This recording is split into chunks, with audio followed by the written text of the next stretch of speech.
મને ગમતું પુસ્તક વાર્તાલાપ ચોથા શનિવારની શ્રેણીમાં આપ સૌનું સ્વાગત છે.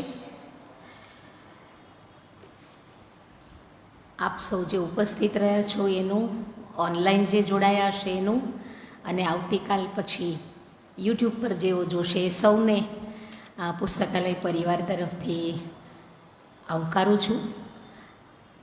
આજના આપણા વક્તા ડૉક્ટર લલિતભાઈ મોદી હાલ નવસારીમાં જ છે, એટલે આજે પુસ્તકાલય પરિવારમાં એઓ પણ જોડાઈ જ ગયા છે, તો એમનું પણ હું હાર્દિક સ્વાગત કરું છું.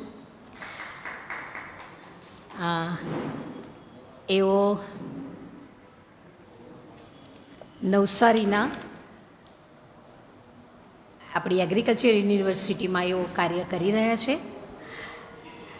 Department of veterinary gynaecology and obstetrics, college of veterinary science and AH એટલે એનિમલ હસબન્ડરી જે કહીએ, પશુપાલન, કામધેનુ યુનિવર્સિટી નવસારીમાં એઓ એસોસિએટ પ્રોફેસર તરીકે કાર્ય કરી રહ્યા છે. એમની બેચલર ડિગ્રી જે BVSc તરીકે ઓળખાય, BVSc એન્ડ AH, એમણે 2004માં વેટરનરી કોલેજ આણંદ એગ્રીકલ્ચર યુનિવર્સિટીમાંથી મેળવી હતી. માસ્ટર ડિગ્રી આ જ સબ્જેક્ટમાં વેટરનરી ગાયનેકોલોજી એન્ડ ઓબ્સ્ટેટ્રિક્સમાં એમણે 2007માં દાંતીવાડા એગ્રીકલ્ચર યુનિવર્સિટીમાંથી મેળવી હતી, અને PhD 2016માં નવસારી એગ્રીકલ્ચર યુનિવર્સિટીમાંથી એમણે પ્રાપ્ત કરી હતી. એટલે એમના ફિલ્ડમાં એઓ ખૂબ જ અભ્યાસુ પ્રાધ્યાપક છે, કારણ કે અત્યાર સુધીમાં 80 જેટલા નેશનલ અને ઇન્ટરનેશનલ જર્નલમાં એમણે રિસર્ચ પેપર પબ્લિશ કર્યા છે, જે આમ ઉડીને આંખે વળગે એવી વાત છે. ત્યારબાદ 44 જેટલા સેમિનાર, સિમ્પોઝિયમ, ટ્રેનિંગ પ્રોગ્રામ એમણે એટેન્ડ કર્યા છે. એવોર્ડ પણ ખૂબ સરસ પ્રાપ્ત કર્યા છે, 9 એવોર્ડ્સ, જેમાં બેસ્ટ યંગ સાયન્ટિસ્ટનો એવોર્ડ એમણે પ્રાપ્ત કર્યો છે, જે એક સાયન્સમાં કામ કરતા હોય એને માટે બહુ મોટું એચિવમેન્ટ, અને આપણને બધાને થોડું થ્રિલ થાય. એટલે એનિમલ સાથે જ્યારે એવો કામ કરી રહ્યા છે, ફિલ્ડ આપણે માટે થોડું નવું તો ન કહેવાય સાહેબ, પણ આમ અજાણ્યું તો ખરું અમારે માટે એટલું બધું, કારણ કે સામાન્ય તબીબ સાથે તો માણસ પોતાય માંદા પડે ને એટલે બહુ બધું પૂછી કાઢે, જ્યારે એમનું આખું ફિલ્ડ જુદું છે. અને એમણે 4 જેટલા સ્ટુડન્ટ્સને મેજર એડવાઇઝર તરીકે ગાઈડ કર્યા છે, 3 સ્ટુડન્ટને minor adviser, 8 students as advisory committee member, એટલે માર્ગદર્શક પણ એવો છે. મેં તમને કહ્યું આગળ કે 80 જેટલા રિસર્ચ પેપર અને 72 એબ્સ્ટ્રેક્ટ એમણે પબ્લિશ કર્યા છે નેશનલ અને ઇન્ટરનેશનલ સેમિનાર, સિમ્પોઝિયમ, કોન્ફરન્સમાં. 31 જેટલા પોપ્યુલર આર્ટિકલ્સ લખ્યા છે, 16 ટ્રેનિંગ મેન્યુઅલ બનાવ્યા છે, ઓર્ગેનાઇઝ 19 ટ્રેનિંગ એન્ડ 25 વેબિનાર્સ, અને રિસર્ચ પ્રોજેક્ટ પણ ઘણા બધા ડિપાર્ટમેન્ટલના જે હોય તે 12 જેટલા એમણે રજૂ કર્યા, એ સફળતાથી પૂર્ણ કર્યા છે. અને એમણે 8 જેટલા he has developed 8 recommendation for animal owner scientist community, એટલે આ ફિલ્ડમાં એમનું કામ ખૂબ જ ઊંડાણ ભરેલું છે, અને આપને સૌને એ આનંદ થાય એવું આ ફિલ્ડમાં એમનું કામ છે. અને એક સાચા શિક્ષક તરીકે એઓ માત્ર ને માત્ર પોતાના સબ્જેક્ટ પૂરતા મર્યાદિત ન રહેતા એમણે ઘણી બધી એક્સ્ટ્રા કરિક્યુલર એક્ટિવિટીઝમાં પણ એઓ કામ કરી રહ્યા છે. ન્યૂઝ લેટર છે કોલેજનું, એમના એડિટર નવધેનુ એવું નામ છે ને સાહેબ? હાજી, નવધેનુ, એમાં એડિટર તરીકે એઓએ કામ કર્યું છે. કોલેજ મેગેઝિનમાં નવસૃજન, એમાં પણ એડિટર તરીકે એમણે કામ કર્યું છે. સ્ટુડન્ટ્સ ક્લબમાં તો નેચરલી હોય જ, કારણ કે આટલા એન્થુઝિયાસ્ટિક અને આટલું બધું ડીપલી કામ કરી રહ્યા છે, એટલે એમાં તો ખરું જ. અને ખાસ કરીને એસોસિએટ NCC ઓફિસર, કોલેજની જે NCC પ્રવૃત્તિ છે એમાં એઓ એસોસિએટ ઓફિસર છે, અને પ્રિન્સિપલના ટેકનિકલ ઓફિસર તરીકે પણ એઓ કામ કરી રહ્યા છે. તો આજે એક પંચ પરિવર્તન, દરેકને આપણા સૌના પરિવર્તનને માટે જરૂરી એવું પુસ્તક એવો લઈને આવ્યા છે. આજે નવસારીમાં બીજા પણ નાનકડા 2-3 પ્રોગ્રામ છે, એટલે આપણા રેગ્યુલર જે શ્રોતાઓ છે આજે અહીંયા હાજર નથી, પણ એઓ કાલે તો સાંભળવાના જ છે. એટલે શ્રોતા તો આપણા કાર્યક્રમના રહેશે જ, પણ જે લાઈવ સાંભળવામાં આપ સૌના કાન ભાગ્યશાળી બન્યા છે, તો આપ સૌને બી અભિનંદન આપું છું અને સાહેબને આમંત્રું છું. તે પહેલાં સાહેબ, અમારું સ્વાગત પુસ્તકથી જ રહે, તો દીપકભાઈ આપ આવો અને ડૉક્ટર લલિતભાઈ મોદીનું પુસ્તકથી સ્વાગત કરો.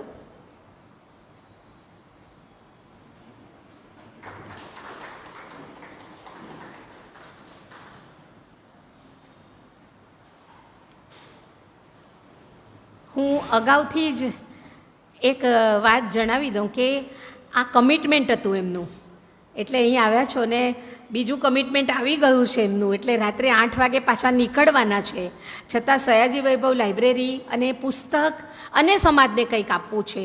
જે આપ્યું હોય એને વહેંચવાનો જ સમય હોય, એ સમય એમ ચૂક્યા નથી. તો સાહેબ ફરી પાછો આભાર, અને હવે પછીના બધો સમય પુસ્તક અને ડૉક્ટર લલિતભાઈ મોદી. આવો સાહેબ.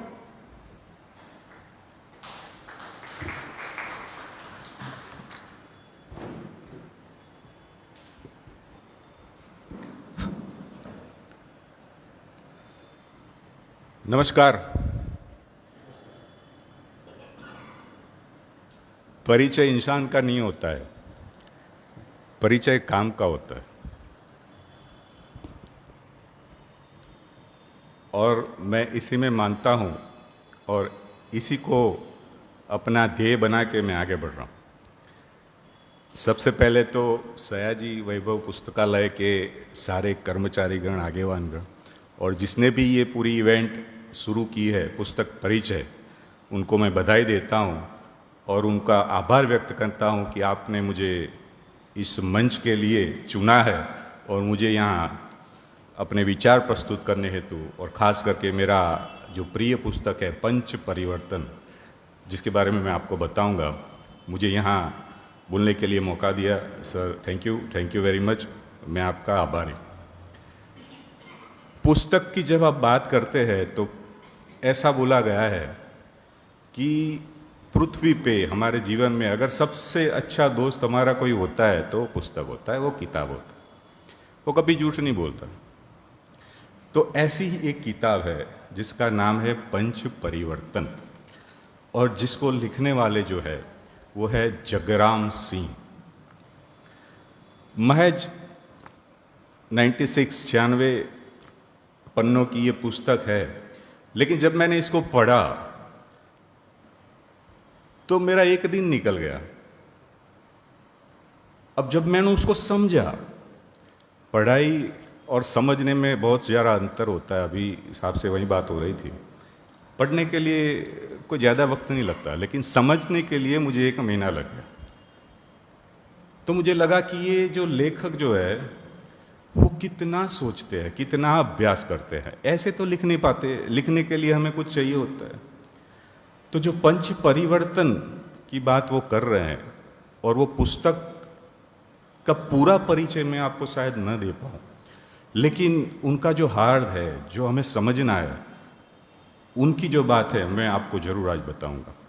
पुस्तक का नाम है पंच परिवर्तन, जगराम सिंह उनके लेखक हैं। तो उनके पुस्तक के बारे में, उसका परिचय देने के बारे में मैं आज आपके सामने यहाँ उपस्थित हुआ हूँ। दोस्तों, यह पुस्तक जो है वो भारतीय ज्ञान परंपरा के आधार पर पंच परिवर्तन की उपयोगिता, प्रासंगिकता और उसकी आवश्यकता को समझाने के लिए बहुत ही सरल माध्यम है। मेरे शब्द पकड़िए, थोड़ा बहुत धीरे से जाऊंगा, थोड़ा समझाऊंगा, लेकिन बिल्कुल सही समझा के जाऊंगा। उसकी उपयोगिता, प्रासंगिकता और आवश्यकता, किसकी बात कर रहे हैं? पंच परिवर्तन। पंच परिवर्तन क्या है? वो जो 5 नाम मैं जो आपको बताऊंगा, आपको लगेगा कि सही बोल रहा है, ये सही में पंच परिवर्तन है। तो बहुत ही सरल माध्यम है, ये पुस्तक के बारे में हम जान के, पढ़ के ये सारी चीज़ें समझ सकते। वैसे तो समाज में परिवर्तन, मैं परिवर्तन नहीं बोलूँगा, मैं बोलूँगा सकारात्मक परिवर्तन। परिवर्तन जरूरी नहीं है, सकारात्मक परिवर्तन जरूरी है। तो सकारात्मक परिवर्तन के लिए काफ़ी सालों से कई लोग काम कर रहे हैं। काफ़ी सारी संस्थाएं उसमें जुटी हुई है अपने समाज में सकारात्मक परिवर्तन ला सके। क्यों लाना है भाई? परिवर्तन के साथ समाज में अनुशासन एवं देशभक्ति।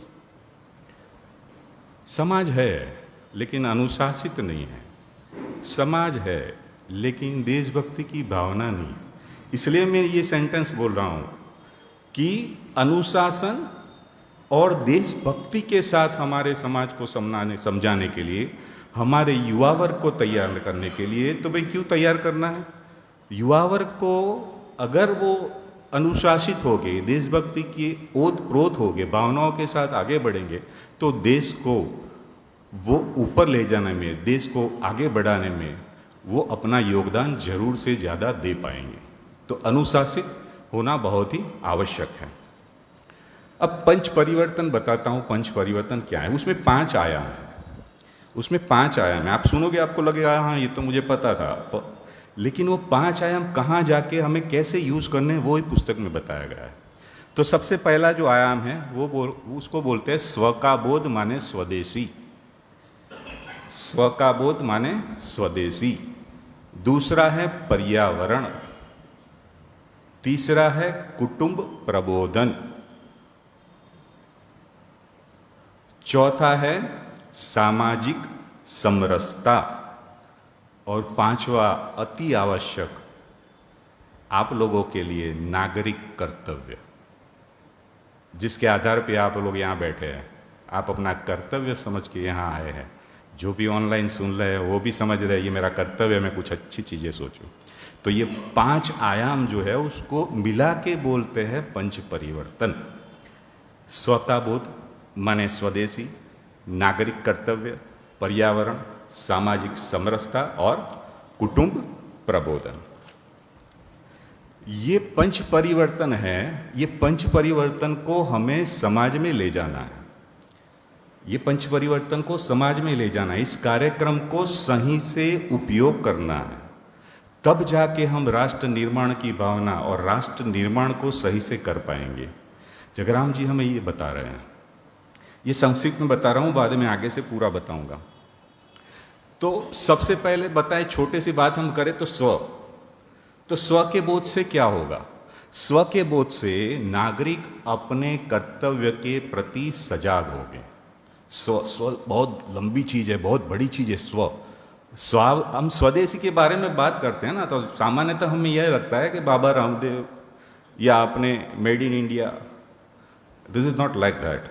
स्व ऐसा नहीं है कि हम हमारी बनाई हुई चीज बिल्कुल खरीदे, लेकिन स्व उससे भी ऊपर है। वो बात करेंगे आगे। नागरिक कर्तव्य बोध से क्या होगा? तो नागरिक कर्तव्य बोध अर्थात हम सिंपल भाषा में उसको बोले तो कानून का पालन। अब जब कानून का पालन हम सही से करेंगे तो राष्ट्र समृद्ध और उन्नत होगा। ये बिल्कुल सही है। तीसरा है सामाजिक समरसता। अगर हम सामाजिक समरसता से काम करेंगे तो क्या होगा? ऊंच नीच का भेदभाव खत्म होगा, जातिवाद खत्म हो जाएगा, निश्चित रूप से देश विकास करेगा। पर्यावरण के राष्ट्र का संरक्षण होगा और कुटुंब प्रबोधन से कुटुंब बचेंगे। मैं बोल रहा हूँ बचेंगे। Nowadays we must to save our family। कुटुंब प्रबोधन से हमारे कुटुंब बचेंगे और हमारे बच्चों को संस्कार मिलेगा। ये है कुटुंब प्रबोधन। तो छोटी सी बात हम करें तो ये 5 जो आयाम है उसमें करीब करीब ये बातें उन्होंने लिखी हुई है। तो ये पंच परिवर्तन हमें समाज में क्यों लाना है? पंच परिवर्तन इसलिए लाना है कि हमारी भारतीय पारिवारिक परंपरा, ये कोई आज का विषय नहीं है, ये तो सदियों से हम कर रहे हैं, लेकिन हम भूल गए। भारतीय पारिवारिक परंपरा को हमें अपनाना है। हमारी संस्कृति को हमें अपनाना है। अब ये अभी क्यों बताना क्यों चाहते हैं? अभी क्या जरूरत क्या है? हम तो सब बाय बोन पीढ़ियां हमारी यहाँ रह गई, लेकिन आवश्यकता है। ये समय की आवश्यकता है कि हमें ये सारी चीज़ें बतानी पड़ती है, हमें ये सारी चीज़ें करनी पड़ती है। अतः पंच परिवर्तन से देश हमारा समृद्ध होगा और आगे बढ़ेगा। दूसरी अगर हम बात करें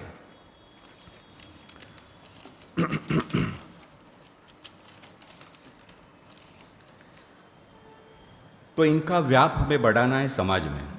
अब वो ये बता रहे हैं कि ये व्याप कैसे बढ़ाएंगे। अब ये विषय जो है, जैसे मैं आपके सामने आ रहा हूँ पंच परिवर्तन की बातें कर रहा हूँ, तो ये बोल रहे हैं कि ये जो विषय है वो बातें करने का नहीं है, ये कोई एकेडमिक बस का विषय नहीं है, ये विषय है व्यवहार का और आचरण का। इसको हमें व्यवहार में लाना है, इसको हमें आचरण में लाना है, नहीं तो बहस तक सीमित रखना है कि मैंने बोला, इन्होंने लिखा, मैंने बोला, आपने सुना, बात खत्म हो गई। This is not like that. इसको हमें आचरण में लाना है, इसको व्यवहार में लाना है। तो ये दायित्व किसका है, आप क्या समझ रहे हो, दायित्व किसका है? तो लेखक ये बोल रहे हैं कि ये एक आदमी का काम नहीं है, ये भारतीय नागरिक माने कि हम सब का दायित्व है। हमें ये पंच परिवर्तन समाज में ले जाना है, हर व्यक्ति में ले जाना है, हर कुटुंब में ले जाना है, हर परिवार में ले जाना है। तब जाके हमारा देश जो है वो समृद्ध होगा, हम विकसित होंगे। ये पंच परिवर्तन की ताकत है। एक आदमी ने करा, दूसरे ने करा, तीसरे ने करा, पूरा समाज इसका स्वीकार करेगा। पंच परिवर्तन में बहुत ताकत है। ये ताकत हमारे देश को बिल्कुल ही मदद करेगी, समृद्ध करेगी आगे बढ़ने के लिए। तो इसके लिए क्या करना है, पंच परिवर्तन में क्या करना है? पहले कुटुंब प्रबोधन की छोटी सी बात करूं। कुटुंब प्रबोधन क्या करते हैं हम? कुटुंब प्रबोधन में लेखक बोल रहे हैं कि आप दिन में एक बार 1 घंटे अपने परिवार के साथ बैठो, परिवार के साथ बैठो, बातें करो, अच्छी अच्छी बातें करो, महापुरुष की बातें करो, मंगल बातें करो। आप अपने मित्रों के साथ हफ्ते में 1 बार उनके घर जाओ, वहां कोई ऐसा पंच परिवर्तन की बातें करो, कोई ऐसा छेड़ दो पंच परिवर्तन के बारे में कि भाई हमें प्लास्टिक का यूज नहीं करना है, हमें पानी को बचाना है, हम जब अपना जन्मदिन आएंगे तो हम पेड़ लगाएंगे। तो ये कुटुंब प्रबोधन होता है। कुटुंब प्रबोधन में ऐसी छोटी छोटी बातें हम उसको कर सकते हैं। उसके बाद कभी बताते हैं कि जैसे कुछ हमने देखा है कि जैसे तो हम सब जानते हैं कि एक मंदिर, पानी और श्मशान, मंदिर, पानी और श्मशान, जिसमें शायद ही कोई मना करे। मंदिर में जाने से शायद कोई मना करेगा, पानी पीने में मना करेगा, श्मशान सबके लिए खुला हुआ होता है। तो ऐसी कोई चीज है कि जिसके लिए हम किसी व्यक्ति विशेष को, समाज विशेष को, जाति विशेष को मना कर रहे हैं, तो उसको बदी बोलते हैं। ये बदी को हमें निकालना, इससे सामाजिक समरसता होगी। जैसे ऊंच नीच का भेदभाव है, उसको हटाने के लिए, उसको मिटाने के लिए हमें क्या करना है? तो उसके घर जाओ, आप उसके घर जाओ, उसके त्योहार में उसको विश करो, अपने त्योहार में उसको बुलाओ, तो ये भेदभाव वहीं खत्म हो जाएगा, वहां से सामाजिक समरसता आएगी। सृष्टि के साथ हम संबंध बनाए रखेंगे। जैसे मैंने पानी जो है वो बचाना है, प्लास्टिक को बचाना है, हरियाली लाना है, तो ऐसे छोटी छोटी बातें करके हम पूरा काम कर सकते हैं। और एक सबसे महत्वपूर्ण जो मैंने स्व की बात बोली कि स्व में हम स्वदेश समझते हैं। अभी तो मैं स्वदेश की ही बात करूंगा, बाद में स्व का मीनिंग आपको समझाऊंगा। तो जैसे स्व में स्वदेश की बात आती है, तो अपने ही उत्पादकों, माने भारत में बने हुए उत्पादकों का हम उपयोग करें। क्यों करना है भाई? क्योंकि हमारे पैसे अपने ही देश में रहेंगे, अपने ही देश में रहेंगे तो नया काम शुरू होगा, नया काम शुरू होगा तो रोजगार पैदा होगा, रोजगार पैदा होगा तो बेकारी खत्म होगी, बेकारी खत्म होगी तो गुंडागर्दी खत्म होगी। साइकिल इस हिसाब से चलता है। उसको बोलते हैं स्व की भावना। समाज की अगर बात करें, ये पूरी जो चीज है पंच परिवर्तन अगर समाज में आ गया, समाज में एक बोल रहा हूं मैं, कोई जातिवाद या उसकी बात नहीं कर, समाज माने हम सब।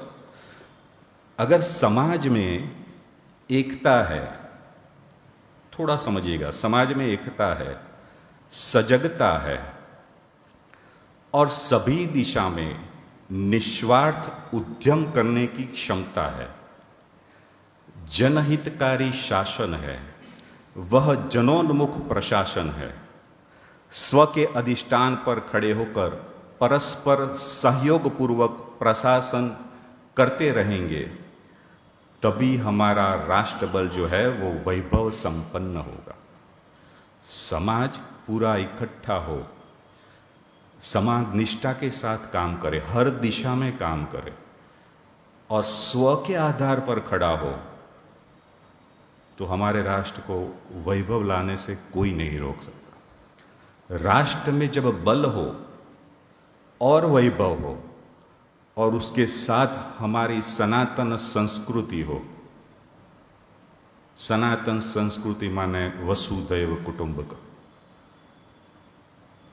तो वो राष्ट्र जो है वो दुनिया में आने वाली कोई भी आपत्ति को हल करने में बिल्कुल ही मदद कर सकता है। लेखक बहुत स्पष्ट है और बहुत स्पष्ट लिख रहे हैं। किसके आधार पर? पंच परिवर्तन के आधार पर। तो ये 5 आयामों के बारे में संक्षिप्त में आपने बताया, मैंने आपको बताया। अभी सबसे पहला मैं ले रहा हूं कुटुंब प्रबोधन। कुटुंब प्रबोधन क्या है? कुटुंब प्रबोधन में कुटुंब जो है वो लेखक लिख रहे हैं कि कुटुंब जो है वो राष्ट्र का सबसे छोटा आयाम है। जैसे हमारा शरीर है तो the smallest unit means unit of the body cell. शरीर जो है वो सेल से बना हुआ है, सारे सेल इकट्ठा होकर पूरी बॉडी बनी है। तो राष्ट्र का छोटा जो आयाम है वो है कुटुंब। अगर कुटुंब नहीं है तो राष्ट्र नहीं है। और कुटुंब कहाँ से शुरू होता है? तो कुटुंब हमारी बाल्यावस्था से शुरू होता है। मैं सबसे पहले छोटे बच्चे से बात करूंगा कि परिवार में जो बालक जो होता है उसी से हम शुरू करते हैं। बालक की सबसे पहली पाठशाला जो है वो परिवार है। बालक को सबसे पहले जो पाठ सिखाता है वो उसकी माँ है।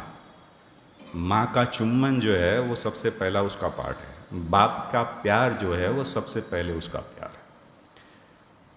तो बालक, हमारे बालक को हमें ऐसे संस्कार देने हैं, हमें ऐसी संस्कृति, भारत की संस्कृति समझानी है कि वो आगे जाके एक अच्छा नागरिक बन पाए।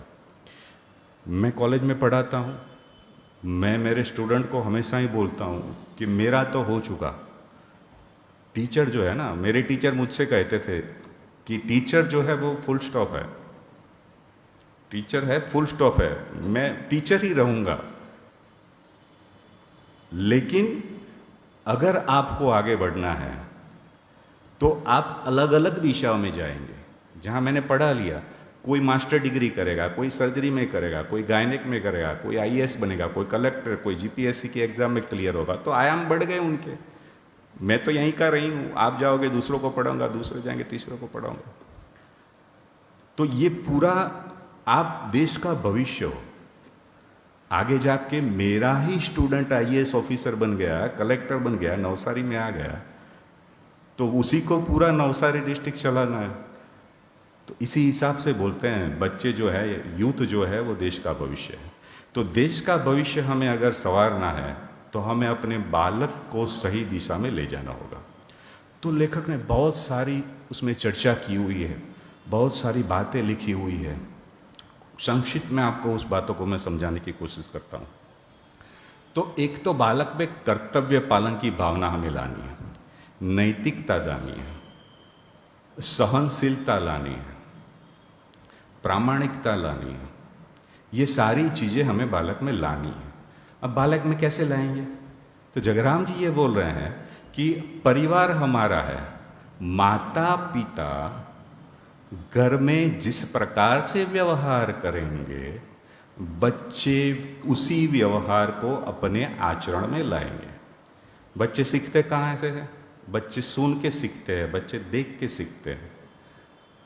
जब तक वो पढ़ नहीं पाते तब तक तो वैसा ही करेंगे। और मैं तो बोल रहा हूँ 12वीं तक जब तक घर में रहेंगे वो ऐसे ही सीखेंगे। अब मम्मी बोलेगी भाई तू ऐसा क्यों कर रहा है, तो ऐसे बोलेगा हाँ पापा तो कर रहे थे। पापा बोलेगा ऐसा क्यों रहा है, हाँ मम्मी तो बोल रही थी, आपने उसको नहीं डांटा। तो घर में हमारा व्यवहार बहुत ही अहम होना चाहिए, बहुत ही अहम रोल है हमारा। दूसरा जो है कि हम जैसे हमारे पहले की बात करें, लेखक ये बता रहे हैं कि हमारी संस्कृति की बात करें कि संस्कार कहाँ से आते हैं, तो संस्कार आते हैं अपनी संस्कृति से। तो अपनी संस्कृति क्या है? अपनी संस्कृति ये है कि हम अपना काम खुद करें। एक अच्छी व्याख्या उन्होंने की हुई है, घर किसको बोलते हैं? Definition of house. हाउस को घर नहीं बोलते। घर, मकान और रहने की जगह, तीनों अलग चीज हैं। घर उसी को बोलते हैं जिसमें आंगन होता है, जो आंगन में तुलसी का क्यारा होता है। घर के अंदर मंदिर होता है और घर में एक महिला होती है जिसको हम अर्धांगिनी कहते हैं, उसी को घर बोलते हैं। वरना तो मकान है, होटल को घर बोलेंगे क्या? वरना तो मकान है, रहने की जगह है। तो घर हमेशा संस्कारी होना चाहिए। सुबह हमारे मंदिर में पूजा होनी चाहिए, सुबह जल्दी उठने की आदत होनी चाहिए, नित्य क्रम जो है वो नित्य समय पर ही होना चाहिए। और वो सारी चीज़ें अगर हम घर में करेंगे तो हमारा बालक जो है वही चीज़ें सीखेगा। आप अगर कंकास कर रहे हो, घर में झगड़ रहे हो, तो बालक वही सब चीज़ें सीखेगा।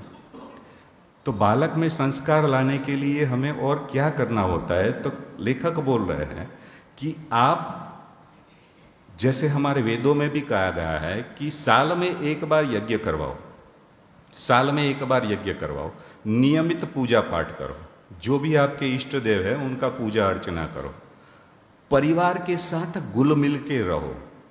कुटुंब प्रबोधन बहुत बड़ी चीज़ है। परिवार तो ठीक है, अभी मम्मी पापा उधर है, मैं इधर हूँ, मेरा भाई इधर है, भागा दौड़ी है जीवन में। लेकिन कम से कम हो सके तो हफ्ते में एक बार पूरे परिवार के साथ, परिवार माने माता पिता हो गए, भाई हो गए, बहन हो गया, काका हो गया, जो भी आसपास है, हफ्ते में एक बार सबके साथ मिलो। बच्चों पे बहुत इफेक्ट होती है इसकी।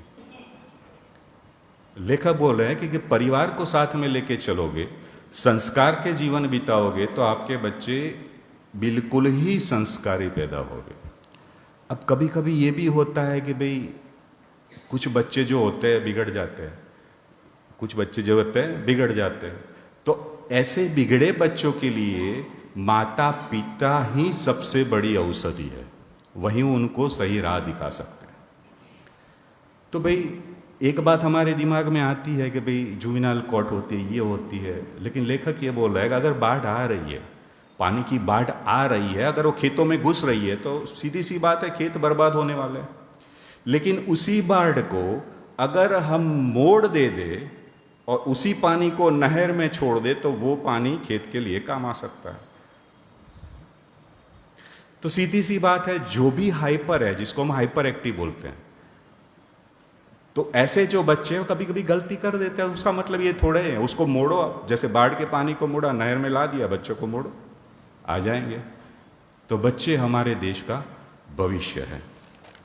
तो लेखक ये बोलते हैं कि बच्चों को हमें, एक तो उन्होंने बोला कि अच्छे संस्कार देने हैं, दूसरा उन्होंने जो ज़्यादा उसमें लिखा हुआ है, वो उसमें लिखा है खेल कूद, कि बच्चों को खेल कूद में रखो। तो हमने सोचा भाई खेल कूद में क्यों रखना है? तो उन्होंने लिखा हुआ है कि खेल जो है वो खेलने से बच्चों का आत्मविश्वास बढ़ता है, एक नेतृत्व क्षमता उसमें डेवलप होती है। तो बच्चों को खेल के साथ रखो, उसका आत्मविश्वास बढ़ेगा, नेतृत्व भावना पैदा होगी, और सबसे अच्छी बात है अनुशासन सीखेगा। अनुशासित बच्चा खेल से ही होता है। तो उसको खेलकूद में आप अपने पास रखो। परिवार क्यों इंपॉर्टेंट है? परिवार की जरूरत क्यों है? कुटुंब हो गया, परिवार हमने बोला कि भाई मम्मी पापा, काका काकी, चाचा चाची, भाई, ये पूरा परिवार हो गया। तो परिवार से बच्चों का बहुत ही बड़ा गहन रिश्ता होता है। परिवार से बच्चे जो है वो बड़ों का आदर करना सीखते हैं। परिवार से बच्चे माता पिता की सेवा करना सीखते हैं। परिवार से बच्चे ग्रुप कार्य में शामिल होते हैं। परिवार से बच्चों के नेतृत्व की क्षमता आती है। तो ये सारी चीज़ें पढ़कर हम सोच रहे हैं कि भाई परिवार तो परिवार माने ऐसा नहीं कि भाई मैं अकेला रह रहा हूँ, मेरी वाइफ है, मेरा बच्चा है। This is not like that. तो कभी कभी ये भी होता है कि जैसे हम 300-500 किलोमीटर दूर है, तो हमारे चाचा चाची वहाँ हैं, अगर हम दूसरे राज्य से यहाँ हैं तो हमारा पूरा परिवार, ऐसा नहीं है। परिवार माने यू ऑल, ये मेरा परिवार है, ये समझना है, ये समझना है हमें। ये आखिर में लिखा हुआ है उन्होंने, परिवार, व्हाट इज परिवार। तो वो तो है ही, लेकिन अगर नहीं है तो फिर परिवार किसको माना? ये पूरा मेरा परिवार, पूरा देश मेरा परिवार है। तो मैं सबके साथ बैठूंगा, अपना दुख सुख शेयर करूंगा, कहीं किसी पे पास उपाय होगा तो वो मुझे बताएगा, मेरा प्रॉब्लम सोल्व हो जाएगा। तो परिवार की बात उन्होंने ऐसे की हुई है। अब जब कुटुंब प्रबोधन की बात आती है तो अलग अलग रिश्ते आएंगे, अलग अलग रिश्ते में आएंगे। सास ससुर आएगा, माता पिता आएंगे, बाप बेटा आएगा, भाई भाई आएगा, भाई बहन आएगा, दोस्त आएगा, पति पत्नी तो सबसे ऊपर आएगा। तो ये सारे कुटुंब प्रबोधन है। तो सास ससुर में ऐसा बोला गया है, उन्होंने लिखा है अंदर कि जैसे दशरथ राजा को उन्होंने याद किया है, दशरथ राजा को याद किया है और उन्होंने बताया है कि जो जब उनकी बहुएं आई मिस, तब कौशल्या को और उनकी रानियों को दशरथ राजा ने ये बताया कि ये हमारी बहू है, छोटी छोटी है, सबको अपने पलकों पे रखना, सबको अपने पलकों पे रखना। तो बोला क्यों भाई पलकों पे रखना? क्यों? अपना घर छोड़ के आई है। ये शास्त्र बोल रहे हैं, रामचरितमानस बोल रहा है, हमारी संस्कृति बोल रही है, हमारे वेद बोल रहे हैं, उनको पलकों पे रखना है। तो हमें ऐसे सास ससुर बनने हैं। जब पति पत्नी की बात होती है तो रामायण तो है ही हमारे सामने, सीताराम, कोई भी भगवान को पकड़ लो, कोई भी माता जी को पकड़ लो, पति पत्नी उसी का रूप होते हैं, उस हिसाब से उनको अपना जीवन निर्वाह करना होता है। दिक्कत बहुत आती है, कहाँ आती है बाद में बात करते हैं। दूसरे बोल रहे हैं भाई भाई की बात कर रहे हैं, भाई बहन की बात कर रहे हैं, छोटी छोटी बातों में झगड़े होते हैं। ज़्यादातर संपत्ति की बात करते हैं, संपत्ति में झगड़े हो रहे हैं, कोर्ट कचहरी में जाना पड़ रहा है। कोर्ट कचहरी तो है ही नहीं, न वेदों में न किसी ऋषि ने हमें बोला है। तो ये भाई भाई का टकराव है, उसको ख़त्म करना है, भाई बहन का टकराव को ख़त्म करना है, सास बहू के टकराव को ख़त्म करना है, पति पत्नी के टकराव को ख़त्म करना है, बाप बेटों के टकराव को ख़त्म करना है। और इसी को ख़त्म करने के लिए कुटुंब प्रबोधन ही करना पड़ेगा, बैठ के बात करनी पड़ेगी। बात किसकी करनी है? बात करनी है संस्कृति एवं संस्कार की। अच्छी अच्छी बातें करो। जब हम छोटे थे तब सीधी सी बात है, लाइब्रेरी है, पुस्तकालय है, यहाँ पूरा बच्चों के लिए एक पूरा सेशन बनाया गया है, काफ़ी सारी पुस्तकें यहाँ रखी हुई है। तो हमने लघु कथा नाम सुना है, हमने नीति कथा नाम सुना है, हमें बोध कथा नाम सुना है। जब हम छोटे थे तब वैकेशन आता था, तब लाइब्रेरी में जाते थे, छोटी छोटी बुक्स होती है, पुस्तकें होती है, पूरा सेट होता है लघु कथा। तो कभी बच्चे हमारे डाइवर्ट हो जाते हैं तो हम वो पुस्तक देते हैं, बेटा ये पढ़। वो बोध कथा बोलते हैं, नित्य कथा बोलते हैं, पाठ कथा बोलते हैं। तो ऐसी पुस्तकों का भी हम इस्तेमाल करके कुटुंब प्रबोधन कर सकते हैं। तो ये पूरे रिश्तों की हमने बात कर ली है। अब कुटुंब प्रबोधन में जगराम जी बता रहे हैं हमें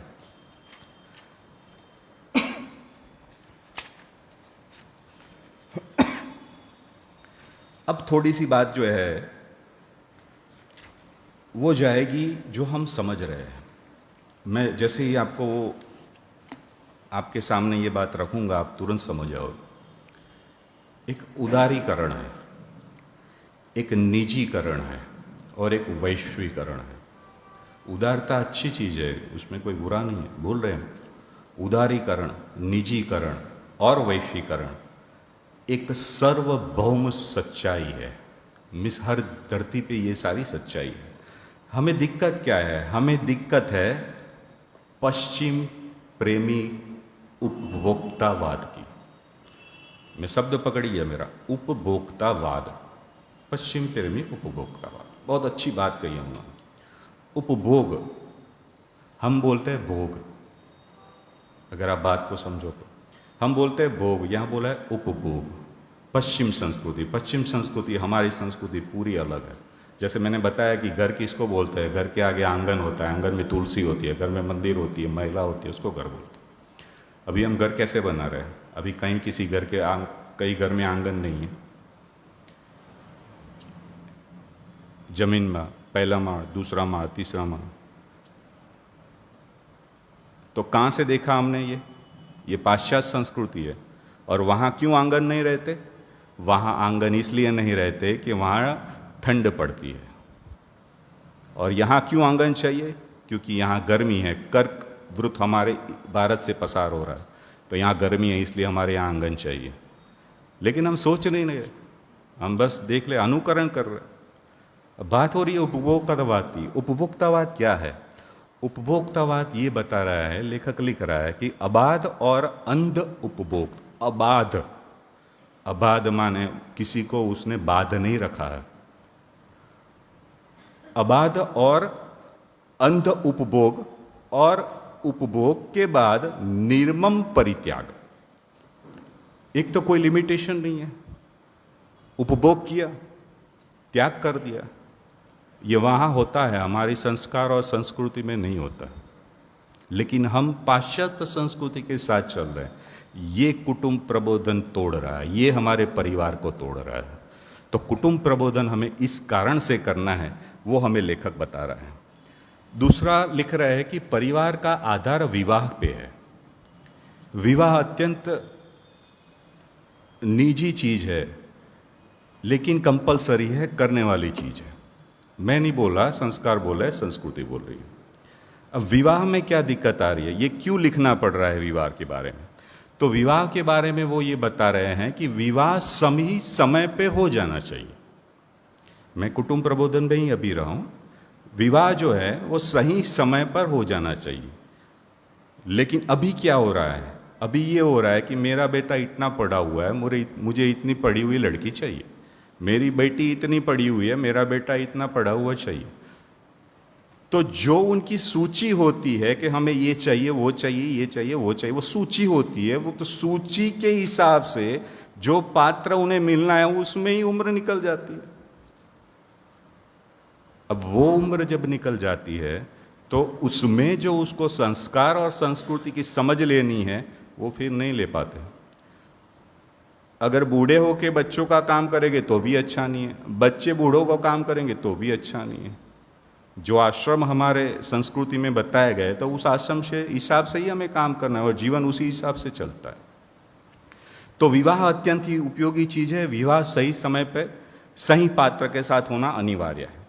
अब लेखक लिख रहे हैं कि नई पीढ़ी के जो कंधे हैं वो कमजोर है। नई पीढ़ी के कंधे कमजोर है। तो बोले क्यों कमजोर है? तो बोले कुछ जो बच्चे हैं, कुछ लोग हैं, विवाह करना नहीं चाहते। तो बोला क्यों नहीं चाहते? क्योंकि कंधे कमजोर है, वो पूरी जिंदगी कौन लेके चले? भाई किसने बताया ये? तो बोला पाश्चात्य संस्कृति में तो ऐसा है, 6 महीने शादी करो, बाद में छूटो, अलग हो जाओ, कोई दिक्कत नहीं है। वही है उपभोक्तावाद। तो ये सोच हमारी हमें परिवर्तन करे, तभी जाके हम ये सारी चीजें कर पाएंगे। इसलिए कुटुंब प्रबोधन में उन्होंने ये सारी चीजें लिखी हुई है। अलग और एक उन्होंने बात की है लिव इन। सब जानते हैं, अभी तो कोर्ट में मामला है, लिव इन रिलेशन। तो लिव इन रिलेशन माने वही उपभोक्तावाद। तो हमारे संस्कार नहीं है, हमारी संस्कृति नहीं है। लेखक बहुत स्पष्ट रूप से ये बता रहे हैं कि हम वसुदैव कुटुंबकम की भावना से पैदा हो रहे हैं।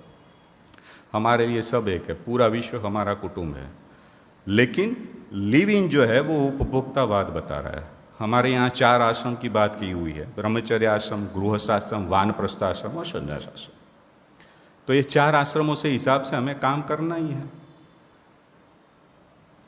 तो लिव इन रिलेशनशिप जो है वो कुटुंब प्रबोधन के लिए, मिस हमारे परिवार के लिए बहुत ही बड़ा खतरा है।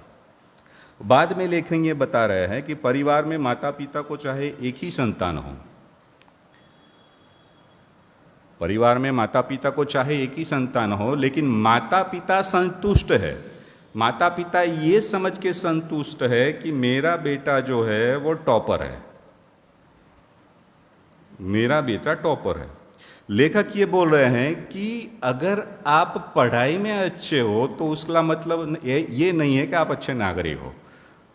लेखक ये बोल रहे हैं कि पढ़ाई करवाओ, कोई दिक्कत नहीं है, लेकिन संस्कार, संस्कृति, अनुशासन, देश प्रेम तो बच्चों में होना ही चाहिए। वहीं हमारा एक अच्छा नागरिक हो सकता है।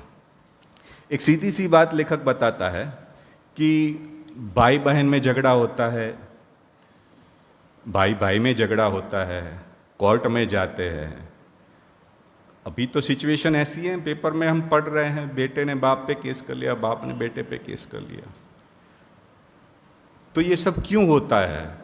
तो ये होता है कि कुटुंब प्रबोधन हम नहीं कर रहे हैं। तो उन्होंने एक सूची बनाई हुई, बहुत ही छोटी सी सूची है कि कुटुंब प्रबोधन कैसे करना है। तो सबसे पहले टॉप पे वो लिख रहे हैं कि माह में एक बार, माने महीने में एक बार, कम से कम परिवार के साथ बैठना एवं आपस में चर्चा करना।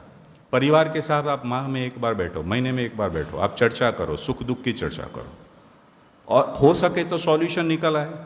सॉल्यूशन निकल आए, समाधान निकल आए, बात खत्म हो गई, वहीं के वहीं काम खत्म हो गया। दूसरा लेखक बता रहे हैं कि कम से कम एक दिन मित्र परिवार के साथ आप जाओ। मित्र परिवार के साथ आप सब कुटुंब उसके घर जाओ, वो आपके घर आएगा, कुछ अच्छे संस्कार वो सीखेंगे, कुछ अच्छे संस्कार आपका बेटा सीखेगा।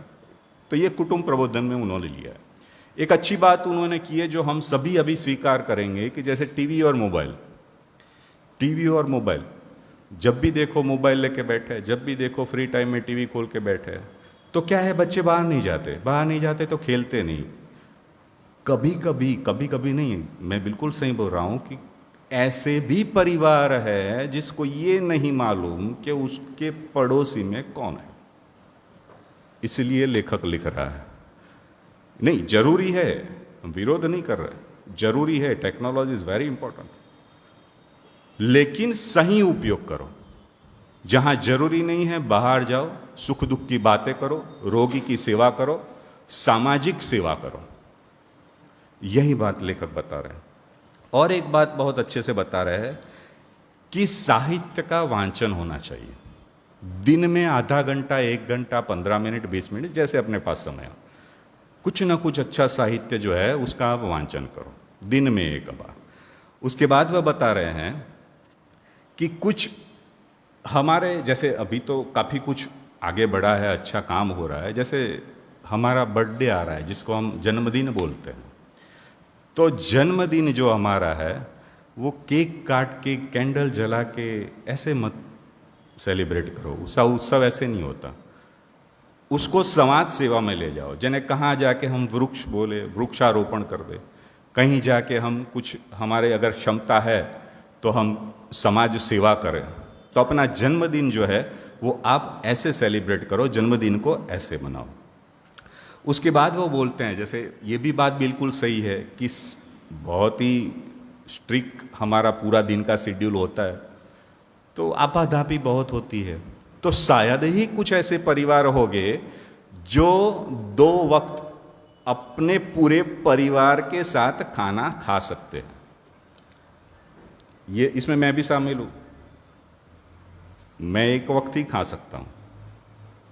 तो उन्होंने बहुत स्पष्ट रूप से लिखा है, और मैं आनंदित हूं कि चलो 1 वक्त के खाने में मैं तो आ रहा हूं। कम से कम सुबह का खाना या शाम का खाना पूरे परिवार के साथ खाओ, पूरे परिवार के साथ खाना वो खाओ, कम से कम 1 बार। ये हम फॉलो करना है। तो ये सारी बात कुटुंब प्रबोधन की। इसके अलावा वो संस्कृति की बात करते हैं। आप सबने सुना होगा, जैसे कुछ बहुत सीनियर सिटीजन, बुजुर्ग, मेरे वडील यहाँ बैठे हुए हैं, उस समय में होगा और अभी भी कहीं कहीं हो रहा है। जैसे मैंने बताया कि साल में 1 बार यज्ञ होना चाहिए। वो बोले 5 यज्ञ होते हैं। 5 यज्ञ होते हैं। कौन कौन से यज्ञ होते हैं? तो एक होता है ब्रह्म यज्ञ, दूसरा होता है देव यज्ञ, तीसरा होता है पितृ यज्ञ, उसके बाद होता है नर यज्ञ, और उसके बाद होता है भूत यज्ञ। आई वॉज शॉक, मुझे मालूम नहीं थे इतने सारे यज्ञ होते हैं। मुझे तो बोलता है यार ये यज्ञ होता है, लेकिन इसको पढ़ा मैंने कि ये यज्ञ का इंपॉर्टेंस क्या है। तो यज्ञ के कारण हमारे आसपास पॉजिटिव एनर्जी पैदा होती है। और उसमें न केवल आपका कुटुंब, न केवल आपका परिवार, लेकिन जहां भी यज्ञ होता है उसका पूरा जो एरिया है वो पूरा बिल्कुल पवित्र हो जाता है। और जो भी सुनता है वो श्लोक को, उसको भी उसका आनंद मिलता है, उस पे भी उसका प्रभाव होता है। तो उन्होंने बोला है कि 5 नहीं कर सकते, कोई बात नहीं, साल में एक बार कोई भी एक यज्ञ करो, साल में एक बार कोई भी एक यज्ञ करो, जैसे आप कर पाओ। उसके बाद वो बोल रहे हैं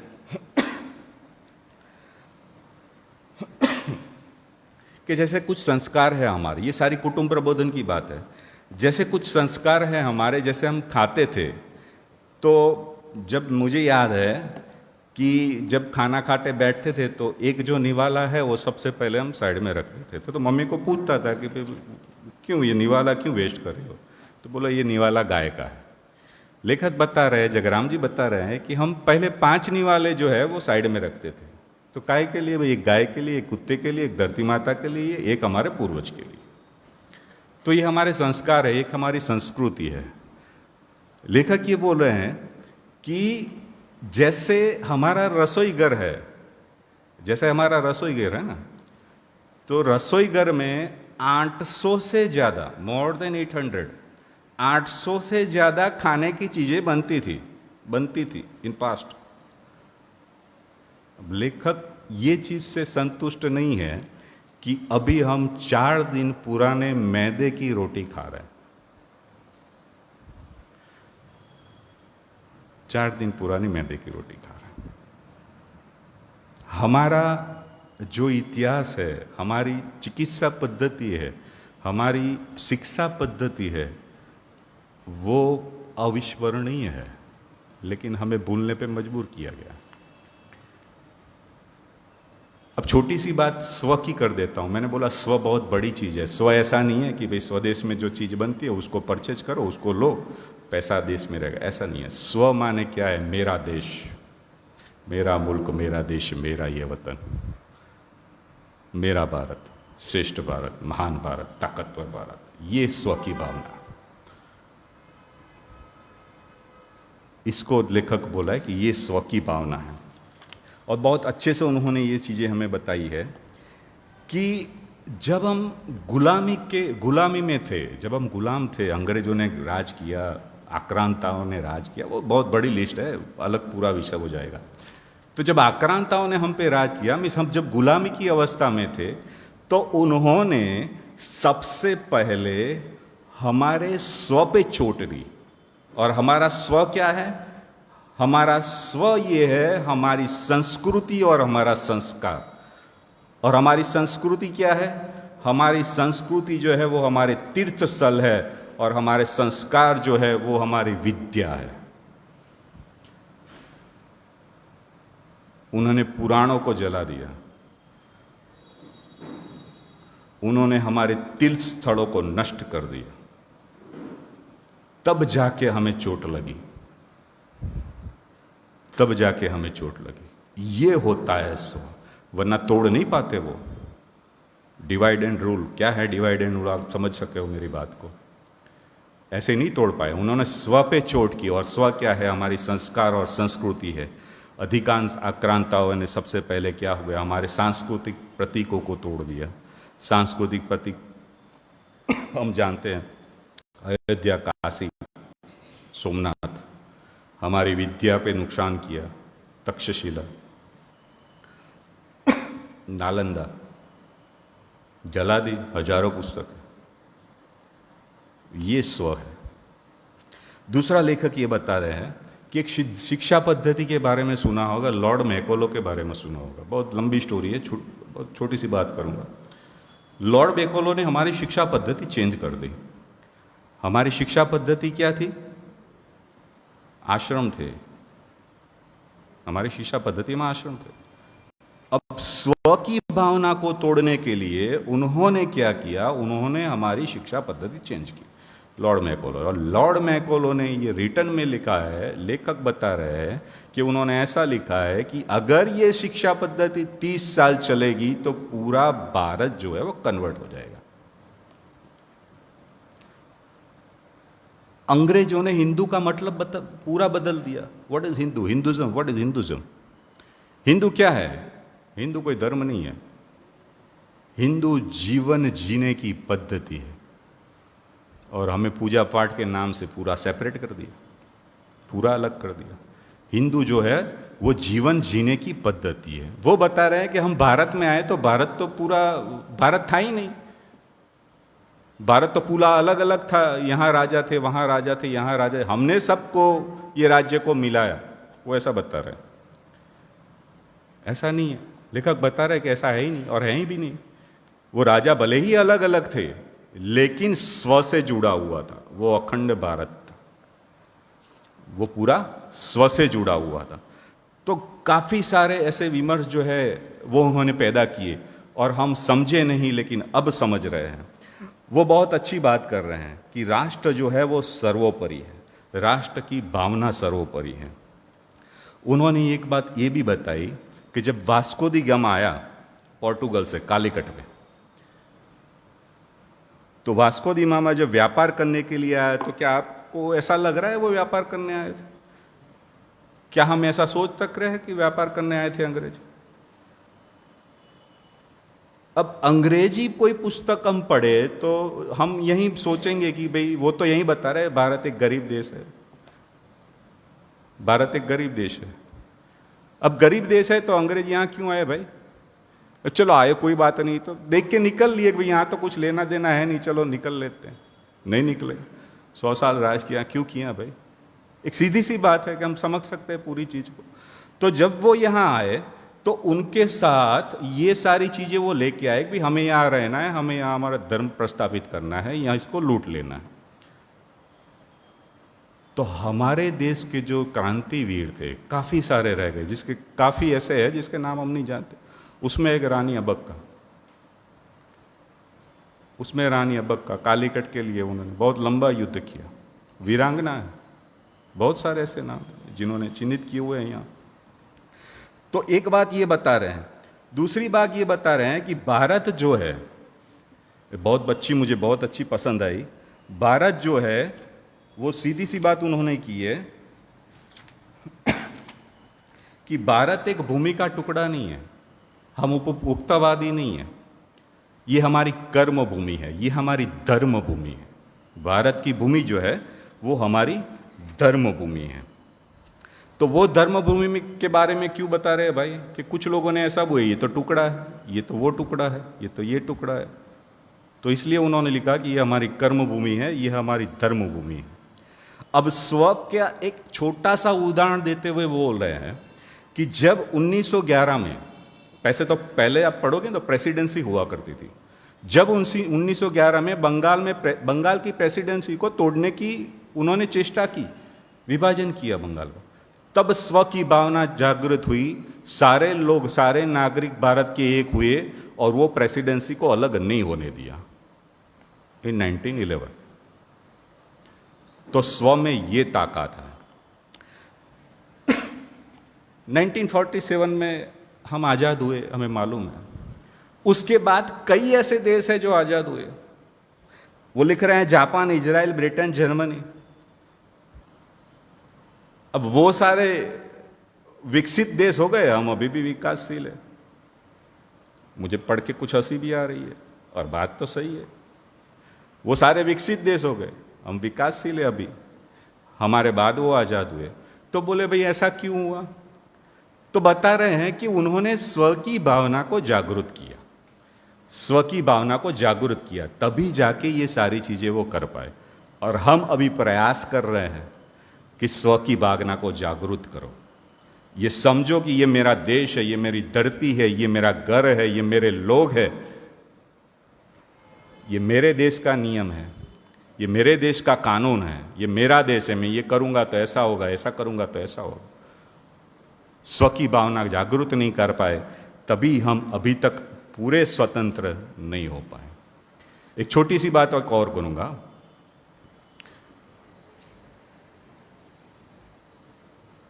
जैसे स्व की भावना की बात की तो मैंने बोला स्वदेश अपने आप आएगा।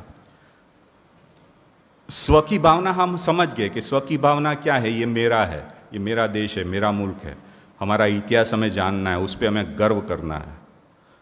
माई इंडिया इज ग्रेट, मेरा भारत महान, उसमें हम जितना भी योगदान दे सकें। तो योगदान कैसे देंगे?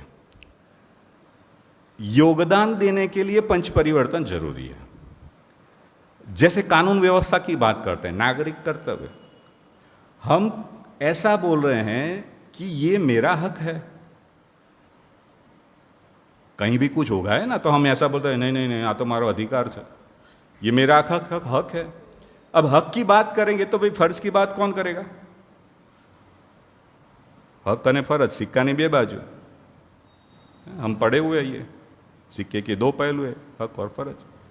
तो हक की बात कर रहे हैं, फर्ज की बात तो कोई करता नहीं। यहां से हम सब जाएंगे तो ये दायित्व है सिर्फ लाइब्रेरी में, पुस्तकालय के कर्मचारी का कि यहाँ के लाइट और पंखे बंद कर दे, बस उनका ही दायित्व है, हमारा कोई दायित्व नहीं है। जब ये दायित्व हम समझेंगे तभी हम स्व को समझ पाएंगे। जैसे रास्ते में जा रहे हैं और ऐसा ही होता है कि लिखा हुआ सब जगह है, और चलो लिखने की भी जरूरत नहीं है, समझना सबको है, सबको पता है यहां कचरा नहीं डालना है, लेकिन स्व की भावना जागरूक नहीं है, स्व की भावना जागरूक नहीं हुई। अब ये चीज होती है, जैसे मैंने पहले बताया कि छोटा छोटा अभ्यास करके, छोटा छोटा अभ्यास करके। अब छोटे छोटे अभ्यास में क्या है, आप करने जाओगे तो लोग आप पे हंसेंगे, लोग आप पे हंसेंगे। छोटा छोटा कैसा अभ्यास करोगे? जैसे मैं यहां आया और मैंने देखा वो डेस्क पे थोड़ी सेपट लगी हुई है, कुछ कचरा गिरा हुआ है, मैंने नैपकिन निकाला, अपना वैंकी निकाला, रुमाल निकाला, वो साफ कर दिया। तो जो 3-4 लोग वहां खड़े हैं वो हंसेंगे, क्या पागलपंती कर रहा है ये हैं छोटी छोटे काम, और इसको हमें अपने आचरण में लाना है, इसको व्यवहार में लाना है। तो ये नागरिक कर्तव्य है। नागरिक अपने कर्तव्य को समझे, कानून का पालन करें। कानून का पालन करेंगे तो देश अपने आप आगे बढ़ेगा। मेरे परिचय में, मेरे काम के परिचय में मैडम ने बताया कि मैं एक एनसीसी ऑफिसर हूँ, तो मैं मेरे बच्चों को यही चीज बताता हूं कि भाई सोल्जर्स सिर्फ सीमाओं पे खड़े नहीं हैं। जब हम सीमा पे खड़े हैं तभी सोल्जर्स है, ऐसा थोड़ी है। आप खुद सोल्जर्स हो। तो बोला सर हम कैसे सोल्जर्स हैं? बोले आप समाज में रह रहे हो, समाज में रह कि समाज की जो बदी है, समाज की जो कुरीति है उसको दूर करो, आप सोल्जर ही हो, आप ही सैनिक हो। उसको बोलते हैं सामाजिक सैनिक। तो ये भी गर्व लेने जैसी बाबत है। ऐसा जरूरी नहीं है जो सीमा पे है, सीमा पे काम कर रहे हैं वो तो कर रहे हैं, हम कुछ नहीं कर पा रहे, बस लेखक को इस बात की चिंता है। तो वो हो गया हमारा नागरिक कर्तव्य। नागरिकों के प्रति कर्तव्य है, वो कर्तव्य को अच्छे से निभाना है। उसके बाद एक छोटी सी बात आ जाती है पर्यावरण की। पर्यावरण सब जानते हैं, पर्यावरण की बात सब जानते हैं कि हमें ये करना है वो करना है, और ये तो ग्लोबल हो गई है, अंतर्राष्ट्रीय स्तर पे पर्यावरण की बात हो रही है। तो हम अपना क्या योगदान दे सकते हैं? हम अभी तक यही सोच रहे हैं कि भाई हमें पेड़ पौधे लगाने हैं, हमें पानी बचाना है, हमें प्लास्टिक का कम उपयोग करना है, बस इज इट एनवायरमेंट? बस इतना ही। पर्यावरण में इतनी ही चीजें आती है बस। कहीं बात करें कि भाई पर्यावरण को ये करना है तो चलो वृक्षारोपण कर देते हैं, पौधे लगा देते हैं, और लगाने के बाद दूसरे दिन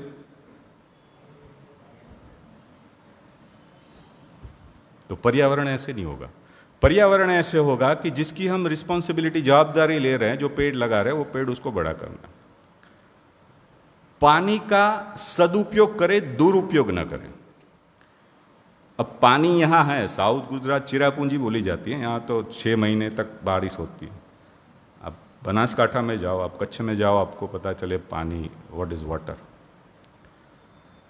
तो अपने पास पानी हो या ना हो, सदुपयोग करना है, वेस्ट नहीं करना है।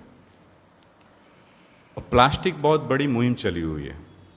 अब एज ए वेटरनरियन प्लास्टिक की बहुत बड़ी मुहिम चल रही है, तो प्लास्टिक जो है वो न के बराबर यूज करें आप। और मैं आपको वो जमाना याद दिलाता हूं जब प्लास्टिक नहीं होता था। प्लास्टिक नहीं होता था, आपको याद है? जहां बुजुर्ग बैठे हैं, प्लास्टिक था ही नहीं, तो क्या था? कपड़े की थैली थी, और मैं खुद लेके स्कूल में गया हूँ वो थैली में पुस्तकें लेके। तो भाई आज क्यों शर्म आ रही है हमें? उस वक्त थैली लेके सब्जी लेने हम जाते थे, आज ऐसे ही निकल पड़ते हैं और उससे मांगते हैं प्लास्टिक की थैली दो। अभी तो बहुत सारी अवेयरनेस है, प्लास्टिक ज़्यादातर यूज़ भी नहीं कर, लेकिन कहीं भी आप कर रहे हो तो प्लास्टिक को मिनिमम यूज़ करो और ज़्यादातर मत ही करो। जहाँ बाहर जाओ, जैसे तो 2 व्हीलर लेके ही निकलते हैं, अपनी डेकी में एक थैली रखो, सीधी सी बात है, जब ज़रूरत पड़ेगी उसमें सामान ले लेंगे। तो ये 3 चीज़ जो हम कर पा रहे हैं, बाकी पर्यावरण में बहुत कुछ है। पर्यावरण में ऐसा है, एक छोटी सी बात मैं आपको कर दूं कि जो हमें कुदरत से मिल रहा है, उसका ज़्यादातर उपयोग करो। आर्टिफिशियल माने जो मैन मेड हम बना रहे हैं उसका मिनिमम उपयोग करो, तो ये पर्यावरण संरक्षण हमारा हो जाए। पर्यावरण संरक्षण की बात की, कुटुंब प्रबोधन की बात की, सबसे पहले नागरिक कर्तव्य की बात की, मैंने स्व की भावना आपको समझाई।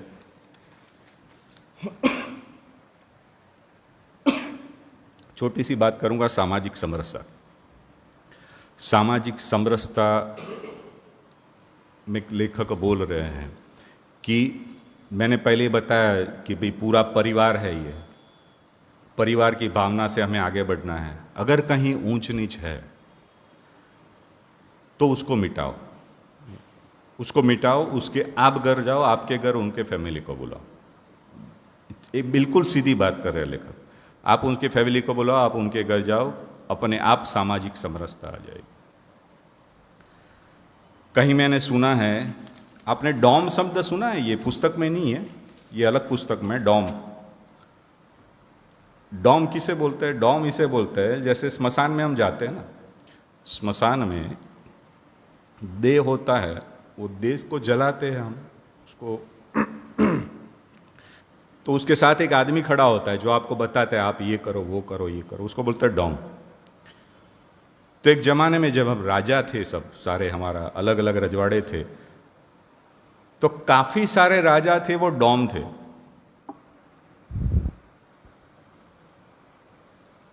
डॉम माने जो श्मशान में खड़ा रहता है, जो आपको मार्गदर्शन करता है कि आपको ऐसे ऐसे विधि करनी, ये करनी है। और काफी सारे थे, उनका काम था डॉम का, लेकिन वो राजा थे।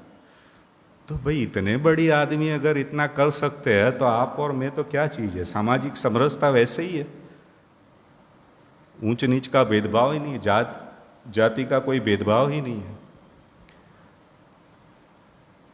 तो ये 5 परिवर्तन लेके अगर हम आगे बढ़ेंगे तो हमारा राष्ट्र वो गौरव संपन्न होगा और वैभवशाली होगा। और सबसे बड़ी बात लेखक ये बोल रहे हैं कि जब दुनिया को जरूरत पड़ेगी, सृष्टि को जरूरत पड़ेगी, तो भारत देश उनको मार्गदर्शन देगा। किसके आधार पे मार्गदर्शन देगा? तो ये 5 परिवर्तन के आधार पे। ये बहुत स्पष्ट समझा है। तो मैं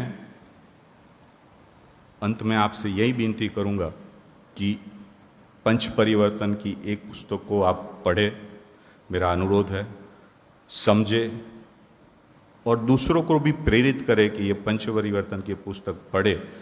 और न केवल पढ़ना है, अपने जीवन में उसको उतारना है, उनके व्यवहार में उसको लाना है। मैं एक बार पुनः इस पुस्तकालय के सारे आयोजनकर्ता को धन्यवाद करता हूं कि आपने मुझे यहाँ बोलने के लिए अवसर दिया। धन्यवाद। जय हिंद, जय भारत।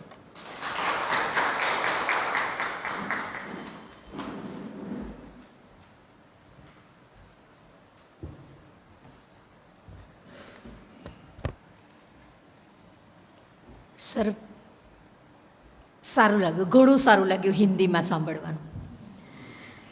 એટલે પુસ્તક હિન્દીમાં અને વક્તવ્ય પણ એ જ ભાષામાં રહ્યું, એનો ખૂબ આનંદ અને થોડું ગૌરવ પણ થયું.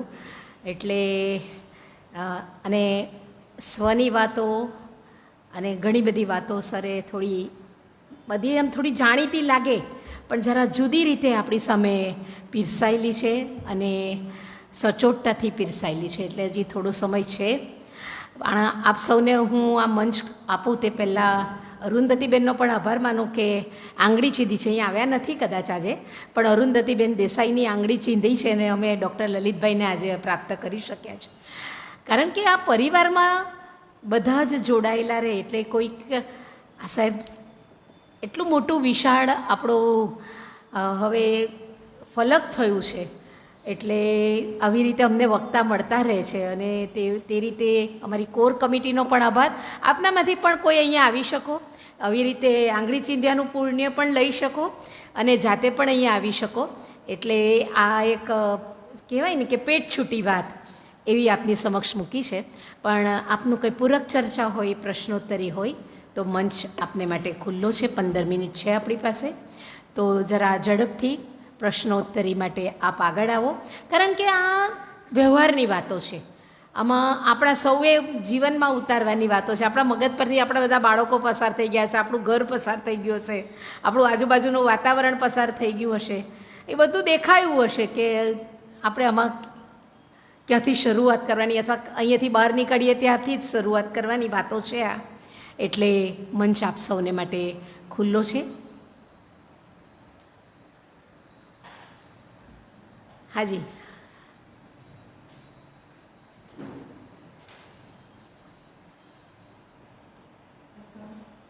નમસ્કાર. રાષ્ટ્રીય સ્વયંસેવકના સંચાલક આપણા મોહન ભાગવતજી, એમના આ વિચાર, આ પંચ પરિવર્તન એમના વિચારો છે. એમને આ લેખકે જયરામસિંહે ખૂબ સરસ રીતે આ પુસ્તકમાં લખ્યા છે. એક વક્તા તરીકે તમે ખૂબ સરસ રીતે અમને પીરસ્યા પણ છે. હવે તમે શરૂઆત જ્યારે આ વાર્તાલાપની કરી ત્યારે કીધું કે મેં એક દિવસમાં પુસ્તક વાંચ્યું, સમજતા એક મહિનો થયો. એમાં હું એક વાક્ય ઓર ઉમેર્યું, વધારે ઉમેર્યું કે એને આચરણમાં લાવતા વર્ષોના વર્ષો નીકળી જાય. કારણ કે મહત્વનું તો આચરણ છે. સમજી તો જોઈએ. અમે છે ને વિશ્વ હિન્દુ પરિષદ સાથે જોડાયેલા છે અને હું તો દર શનિવારે અહીંયા આવું જ છું. પણ આજે આ પુસ્તક લઈને હું બિઝી હતી છતાં પણ સમય કાઢીને આવી, કારણ કે હું આમાં જોડાયેલી છું, આ દરિયામાં કૂદેલી છું. એટલે મેં આના પર કામ કર્યું છે અને હાલ કરી રહ્યા છું. કારણ કે 100 વર્ષ થયા છે આરએસએસને અને દેશભરમાં 80,000 જગ્યાએ આ વિષયને લઈને, પંચ પરિવર્તનના વિષયને લઈને 80,000 જગ્યાએ હિન્દુ સંમેલન થઈ રહ્યા છે અને આ જ વિષય આવે છે, પંચ પરિવર્તન. તો એમ કહેવાય છે ને કે આપણે શું કરી લેવાના એકલા. તમે કહ્યું એમ નૈતિક ફરજ આપણું કર્તવ્ય સમજીને જો કરીએ તો ચોક્કસ પરિવર્તન આવે છે. એની હું સાક્ષી છું. આજે મેં મારી રીતે જેટલું થાય એટલું મેં કરવાની કોશિશ કરી છે. આ પેલી વાર્તા જેવું છે કે બધી દરિયા કિનારેની માછલીઓ કંઈક તુફાનમાં તડપીને આવી જાય, એક છોકરો એક માછલી અંદર નાખે છે તો એની મમ્મી કે તું કેટલાકનો જીવ બચાવી શકીશ? તો એ છોકરાનો જવાબ બહુ સરસ હોય છે કે જે માછલીને હું અંદર નાખું છું એટલીસ્ટ એની લાઈફ તો બચાવીશું. બચાવી શકે. એના જેવું છે આ કે શરૂઆત તો કરવી જ પડે દરેક ઘરમાં, દરેક વ્યક્તિએ. એટલે હું તો ઘણું બધું શીખી છું કે મારે બીજી વાતમાં ઉમેરો કરવો છે. તમે યજ્ઞની વાત કરી, યજ્ઞ તો એક યજ્ઞ આવે છે જે સૂર્યાસ્ત અને સૂર્યોદયનો સમય જ કરવાનો અને ડેઈલી કરવાનો. કોઈ એક વ્યક્તિ જ કરે અને 2 જ વાર આહુતિ આપવાની. એમાં ગાયનું છાણ, ગાયનું ઘી અને ચોખા એટલાનો ઉપયોગ થાય છે અને કપડું. તો તમે એટલા જ કરો, 2 જ વાર મંત્ર બોલવાનો. રાઈટ સૂર્ય 6:38 તો 6:38 પર તમારે એમાં આહુતિ આપવાની અને 10 મિનિટ તમારે કશું બોલવાનું નથી અને પછી ત્યાં બેસીને ધ્યાન કરવાનું છે. ને ઓક્સિજન લેવલ તમે કહો છો ને કે 1 કિલોમીટરના અંતરમાં, હા વૈજ્ઞાનિક કારણ છે. અને મને તો થોડી તકલીફ છે શરીરની, એટલે ઓક્સિજન લેવલ માટે તમારે બહુ સારું, તમારા ઘરનું વાતાવરણમાં ઓક્સિજન લેવલ વધી જાય છે. એટલે મારાથી રોજ તો નથી થતું પણ ગઈકાલે 11 સુધી તો મેં આ કોશિશ કરી અને કરી હતી. એટલે રોજ નથી થતું પણ મારી અનુભવના પ્રમાણમાં કરું છું. સરસ. એટલે બધી વાતો વૈજ્ઞાનિક અભિગમથી જ ખાલી એને સમજવાની. એમણે કહું ને કે સમજતા વાર લાગી, તે આ સમજવા માટે છે. હા, એમને બીજા કોઈને કંઈ પૂરક ચર્ચા હોય, પ્રશ્નોત્તરી હોય? હાજી. આયામ આપણા ઘણા બધા ચાલતા હોય. એને કીધું કે બી એક આયામ સાથે સંકળાયેલા છે, બી ભારતીય વિચાર સાથે સંકળાયેલો છે. ભારતીય સાહિત્ય પરિષદ સાથે સંકળાયેલું છું. એટલે શું આંગણી ચિંધ્યાનું પુણ્ય હોય આપણે. નમસ્તે. ખૂબ સરસ. સંતોમાં વાત કરી એના સંદર્ભમાં વર્તમાન પ્રવાહમાં જે છે કે જે નાગરિક આવો સાહેબ, આમાં આવો તો થોડું.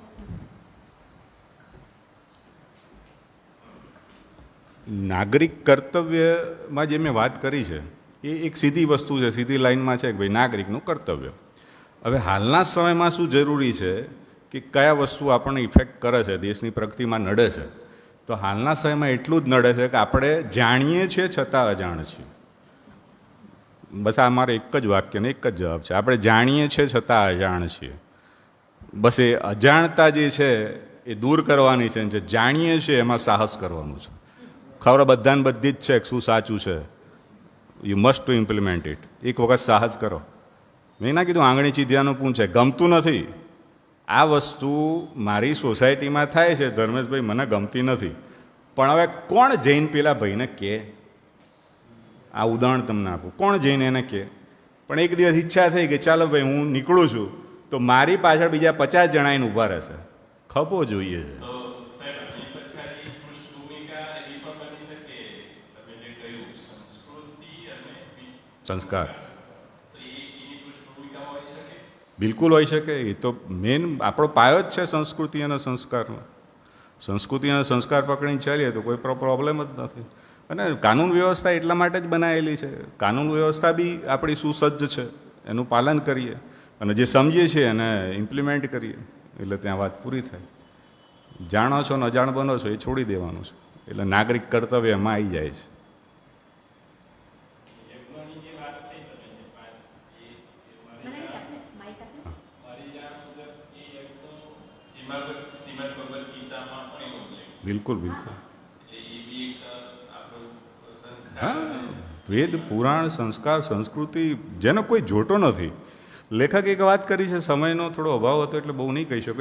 એમનું એવું કહેવું છે, અને તમે કદાચ જાણતા બી હશો, કે બહારના દેશ જે છે એટલે બીજા દેશ જે છે એ આપણી સંસ્કૃતિને અપનાવી રહ્યા છે અને આપણે છીએ તે એમને પકડીને બેઠા છીએ. હા, એટલે એ તો પેલું પોતાનું હોય તો એકદમ કિંમત ના થાય ને, એવી રીતે અભરાઈએ જેવું ચડાવી. ઘર કી મુર્ગી દાલ બરાબર. ઉજ્જડ ગામમાં એરંડો પ્રધાન. હાજી હાજી, મને નહીં બેન બહાર. હવે તો આપણે એ જ ઉભા રહી જતી આવી આપણા રિપ્લાય હા હા હા. આવી શકે ને વ્યવસ્થિત.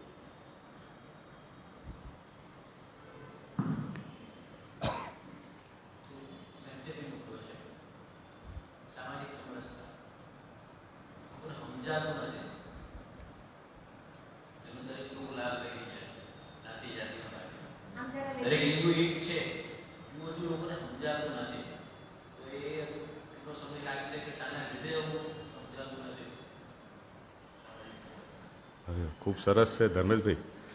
આ ખૂબ સારો સવાલ છે. અને હું જ્યાં સુધી માનું ને તો હમ ઉમ્ર શું કદાચ બહુ અમારા વચ્ચે અંતર નહીં હોય અને બધાને આ જ પ્રશ્નો છે કે ક્યારે, કેટલો સમય. કદાચ સમજાય તો ક્યારે અને કેટલો સમય. અમે તૈયાર છીએ, તમે ખાલી અમને કહો બસ ક્યારે ને કેટલો સમય. હવે આ જે વસ્તુ જે છે પંચ પરિવર્તનમાં સામાજિક સમરસતા છે એ ઘણા મહદ અંશે અમે કરી શક્યા છીએ, આપણે કરી શક્યા છીએ કે સમરસતા છે. પહેલાં જે હતું ને એમાં તો ઘણું બધું પરિવર્તન છે, એમાં કોઈ શંકાનું સ્થાન જ નથી. દરેક સંસ્થા દરેક આયામ પોતાની રીતે કામ કરી રહ્યા છે. હવે એ જે સિસ્ટમમાં છે ને એ સિસ્ટમમાં કદાચ આપણે કાઢવાનું છે અને એ નીકળશે ધીમે ધીમે. જેના મગજમાં બેસી ગયું છે કે ભાઈ આમ જ થાય, અને બાકી તમારા મારા જેવી જનરેશન તો સમજે જ છે. એ કોઈ નાતે પૂછતી નથી ને જાતે પૂછતી નથી. તો એ વિચાર સાથે આપણે આગળ વધીશું તો એ સમય આપણે ધીમે ધીમે લાવશું અને એ એકમેકના સાથ સહકારથી જ આવશે, નાગરિક કર્તવ્યથી જ આવશે. આ બધા એકબીજા સાથે સંકળાયેલા છે. બાકી સામાજિક સમરસતા જે પહેલાં હતી, જે આપણે પુસ્તકોમાં વાંચ્યા અને કદાચ આપણા વડીલોએ જ્યાં જોયું હશે એમના ગામમાં, એવું તો હાલ મહદ અંશે જતું રહ્યું છે. ક્યાંક નાનું મોટું હોય તો આપણે આ રીતે સમજીને એને નિકાલ કરી શકીએ. બાકી સામાજિક સમરસતા જે છે એ મહદ અંશે નીકળી છે અને ઘણા બધા સારા એમાં કામ બી થઈ રહ્યા છે અને લોકો પરિવર્તિત બી થઈ રહ્યા છે. ઊંચ નીચનો ભેદભાવ હટાવવાનો છે, નાત જાતનો ભેદભાવ હટાવવાનો છે. એટલે જ લેખક શરૂઆતમાં કહે છે કે પરિવાર ભાવના. પરિવાર એટલે બસ આટલો પરિવાર નહીં, આખું કુટુંબ, આખી સૃષ્ટિ મારો પરિવાર છે. કીધું વસુદૈવ કુટુંબકમ. પણ જે મારે સામે છે મારો પરિવાર છે, એ જ મારો પરિવાર છે.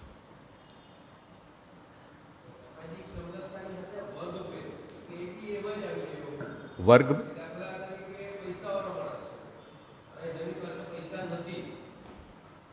એ ઉપરાંત પછી તમારી જોબ હોય તો જોબની અંદર બી ક્લાસ 1 ઓફિસર છે અને પેલા સેવકભાઈ છે, એટલે એ બી સામાન્ય બિલકુલ બિલકુલ આવે. બિલકુલ જ્યાં મેં ઊંચ નીચ શબ્દ ત્યાં વપરાય છે ને. ઊંચ નીચ કોઈ નાત જાત અલગ થઈ જાય. ઊંચ નીચ તમે કોઈ બી માણસને ઉપર નીચે સમજો એટલે ત્યાં ભેદભાવ ચાલુ થઈ જાય કે ભાઈ હું ડૉક્ટર છું, હું એન્જિનિયર છું, હું લોયર છું, હું આવું છું, મારા માટે પેલો ઊભો નહીં થયો.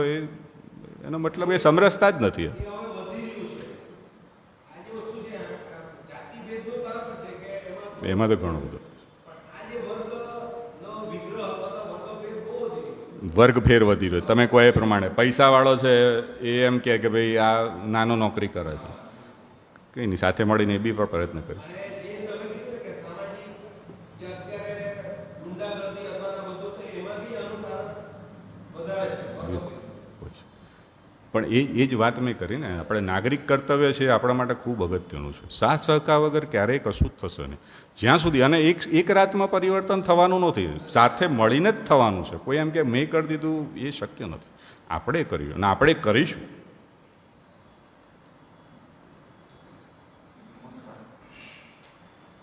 यहाँ 5 परिवर्तनों बात थी અને રાષ્ટ્રીય સ્વયંસેવક સંઘના વિશે થયા 5 પરિવર્તનો વિશે અત્યારે સમાજ પરિવર્તન માટે મૂક્યો કે સમાજ પરિવર્તન માટેના 5 વિધિઓને પંચ પરિવર્તન.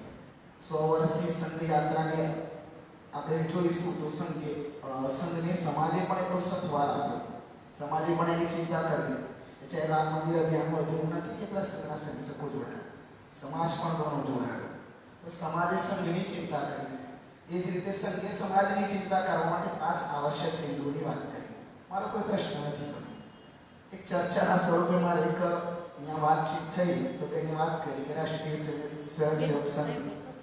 બીજી એક વાતચીત થઈ મોહનજી ભાગવતની વાત, અને મેં કીધું મોહનજી ભાગવતે 5 બિંદુને એમનો વિચાર આવ્યો અને દરેકની સમક્ષ મૂક્યો. તો રાષ્ટ્રીય સ્વયંસેવક સંઘની અખિલ ભારતીય ટોળી બધાની સહયોગી કરતી હોય કે હવે આપણે કયા વિષયો વર્ષ દરમિયાન ચલાવીશું, એ સંઘો માટે કે સમાજ માટે, માં 5 બિંદુઓની ચર્ચા. તો ખાલી સ્પષ્ટતા એ કરવી કે એક જગ્યાએ અત્યારે 100 વર્ષની સંઘ યાત્રા એમ કરીને મોહનજી ભાગવતના 3 દિવસના વ્યાખ્યાન ચાલતા હોય. હમણાં એક તાજેતરમાં થયું તો સલમાન ખાન પણ એમાં ઉપસ્થિત રહ્યા. તેમાં સ્પષ્ટતા સાથે ચર્ચા થતી હોય તો એક પત્રકારે મોહનજી ભાગવતને પૂછ્યું कि आप 5 पंच परिवर्तन की आप बातें कर रहे हैं तो इसमें आपके संसकों का क्या मत है, इसमें आपके संसद कितने पक्के हैं? तो भाई मोहनजी भागवत ने जवाब आपको कि ये पंच परिवर्तन जो विषय लेके हम आए हैं उसमें समाज का जागरण हो या ना हो, स्वयं सब पक्के हो जाएंगे. तो कैसे हो गए? तो शताब्दी के वर्ष 40 से 100 वर्ष એની અંદર 7 કાર્યક્રમો નક્કી. એમાં સૌથી પહેલો કાર્યક્રમ હતો ઘર ઘર સંપર્ક અભિયાન. દરેકના ઘરે વ્યક્તિગત જો 5 મિનિટ 7 મિનિટ એમને મળવું અને આ 5 બિંદુઓની ચર્ચા કરવી. એના મુખ્ય 2 ઉદ્દેશ્ય હતા. એક તો 5 પરિવર્તનોની ચર્ચા થાય, બીજું જે વ્યક્તિ સંઘને જાણે છે પણ એ કાં તો 3 વસ્તુથી જાણે, કાં તો મોહનજી ભાગવતથી જાણે, કાં તો નરેન્દ્ર મોદીથી જાણે, કાં તો એક આ ચટીવાળા, કાં તો ટીવીથી જાણે, મીડિયાથી. તો સંઘનો સ્વયંસેવક જો વ્યક્તિગત એના ઘરે જાય અને સંઘની વાત કરે તો એ સંઘ સાચો સમજી શકે. બીજી એક વસ્તુ, હું પણ એમાં વ્યક્તિગત જોડાયો હતો. કદાચ શું માનું ત્યાં સુધી સાહેબ જોડાયા હશે, અહીંયાથી 2-4 લોકો જે બેઠા છે જોડાયા હશે. એ લોકોએ જેને જ્યારે 5 પરિવર્તનની વાત કરી હશે તો હું એમ માનું છું કે મોહનજી ભાગવતે જે પત્રકારને કીધું હતું કે એમાં સ્વયંસેવક પેલા પાક્કો થઈ જશે, એ 100% સાચી વાત છે. હું મારું વ્યક્તિગત ઉદાહરણ, તો જૂના થાણા ઉપર મારું નિવાસ નથી, આજુબાજુના લોકોના ત્યાં સંપર્ક કરીને એમ કીધું નાગરિક કર્તવ્યનું પાલન કરવું, આ કરવું, તે કરવું. હવે અમારે તો સરકારથી ઘોર પડીને જઈએ તો હોય, કદાચ સીધા બીમારી થઈ જતો હોય, પણ જ્યારથી આ ઘર સંપર્ક કરે ત્યાંથી રાઉન્ડ એ સર્કલ ફરીને જવાનું. કેમ? હું ફરું કે નહીં ફરું, સમાજની 4 નજર મારી માટે. બીજી એક મહત્વનો બિંદુ મારી જે કહેવો હતો, જેમ સાહેબે વાત કરી કે અત્યારની વર્તમાન જનરેશન માટે કયા કર્તવ્યો જરૂરી છે. તો આ મંચ ઉપરથી એટલું કહેવા માંગુ છું, યુવા જનરેશન માટે, મહિલાઓ માટે અને પુરુષો માટે બે કર્તવ્યો તો અવશ્ય જ છે. મનમાં ઘણી વાર કેવું હતું કે પણ આજે કહી રહ્યો, પહેલું કર્તવ્ય છે એક તો વોટિંગ, મતદાન અવશ્ય કરો. પહેલું કર્તવ્ય મતદાન અને બીજું કર્તવ્ય રક્તદાન. આ બે કર્તવ્યનું પાલન એ આજની જનરેશન માટે આવશ્યક છે એવું મને લાગે. બાકી ઘણા બધા કર્તવ્યો હોઈ શકે પણ એક મતદાન અને રક્તદાન એ આવશ્યક કર્તવ્ય.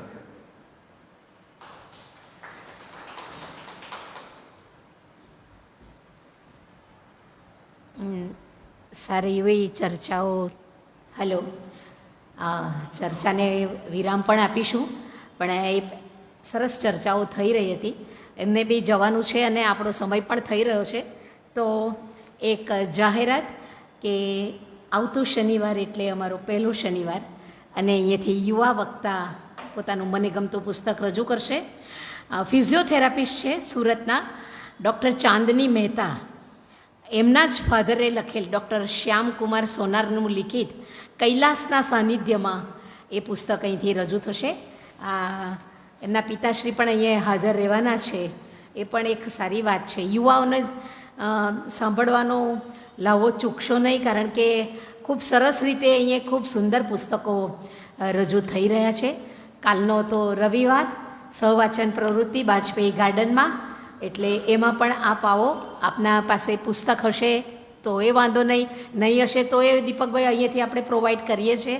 તો આપ સૌને બાજપેયી ગાર્ડનમાં પણ સહવાચન પ્રવૃત્તિમાં આમંત્રણ છે. વખતો વખત મળતા જ રહીશું. નવી નવી પ્રવૃત્તિઓ તો થતી જ રહેશે, કારણ કે થોડા ચહેરા નવા છે એટલા માટે કહી રહ્યા છીએ. તો આપ સૌને હોળી ધૂળેટીની શુભકામનાઓ સાથે, કારણ કે વૈદિક હોળી આપણે હવે એના પર જઈ રહ્યા છે તો એના પર જ જઈશું એવા સંકલ્પ સાથે અહીંથી આપણે છૂટા પડીએ. અને આપ સૌને હોળી ધૂળેટીની શુભકામના. ફરી પાછા મળીશું. શુભરાત્રિ.